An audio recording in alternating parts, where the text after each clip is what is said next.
Ma, pengi 500. Anong gagawin mo sa 500? Laki naman ng 400. Grabe ka sa 300 at wala pa nga akong 200, 100 pa. Kaya buti na naman 50 ako dito. Kahit na 20. O, 10. Amin na nga yan, ma. Baka maglima pa yan. Buti nga binigyan pa kita eh. Kakasya kaya ito sa project ko. Napakasungit naman na itong bata. Binigyan pa eh.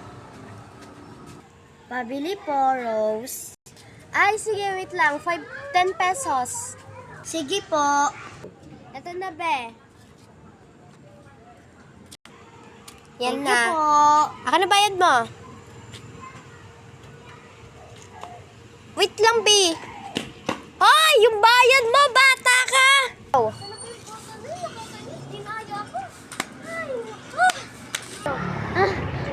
Buti na lang nakatakbo ako. Bye-bye, Bye, guys. Thank you sa panonood.